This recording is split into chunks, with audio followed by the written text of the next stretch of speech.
Hi friends, আমি ত্রিপুরার মেয়ে স্বপ্না কলকাতা থেকে বলছি। আজ তোমাদের সঙ্গে শেয়ার করতে যাচ্ছি এমন একটা রেসিপি যেটা খুবই ঘরোয়া অথচ খুবই টেস্টি। সেই টেস্টি রেসিপিটা কি, চলো তোমাদের সঙ্গে শেয়ার করি। পাশে থেকো, সঙ্গে থেকো, স্কিপ করো না, ভিডিওটা মনোযোগ দিয়ে দেখো। বিনস, গাজর আর রয়েছে তোমার কড়াইশুঁটি, কাঁচা লঙ্কা, এদিকে চিড়ে।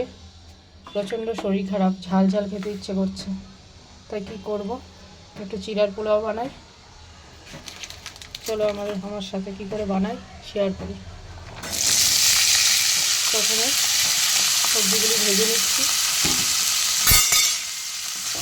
সবজিগুলি ভেজে তুলে রাখবো, তারপরে আমি ফোড়ন দেবো। তার মধ্যে একটু নুন,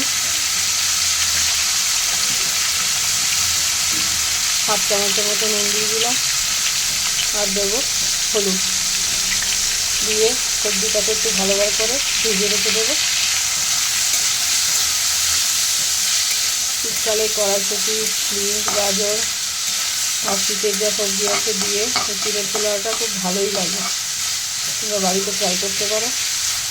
আর এটা খুব স্বাস্থ্যসম্মত খাবার। বিভিন্ন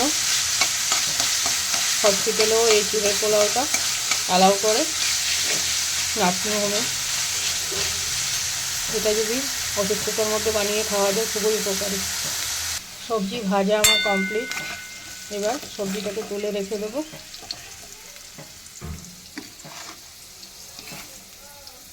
সবজি তুলে রেখে তারপর চিড়েগুলোকে কারি পাতা দিয়ে ফোড়ন দেবো।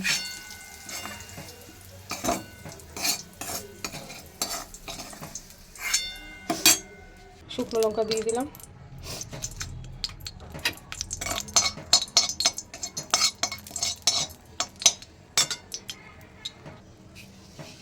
দিয়ে দেবো সর্ষে ফোড়ন,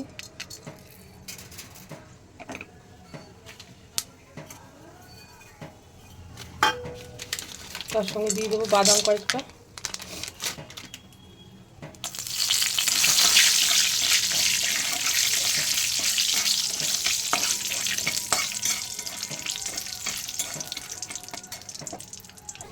কয়েকটা কিশমিশও দিয়ে দিলাম,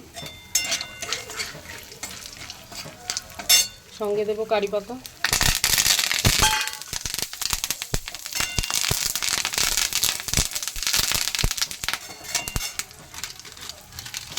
সামান্য একটু হলুদ দিলাম আর একটু কালারের জন্য।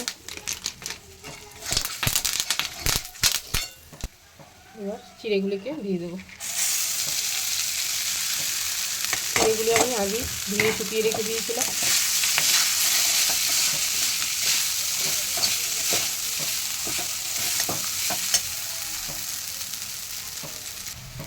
দিয়ে দেবো কিছুটা নুন, হাফ চামচের মতো দিলাম, আর দিয়ে দেবো একটু চিনি স্বাদের জন্য।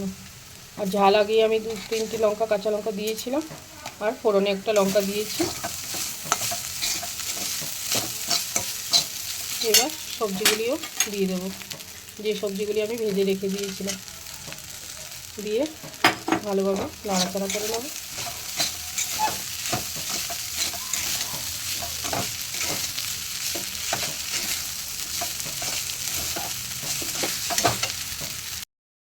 দিয়ে দেবো একটু ভাজা মশলা,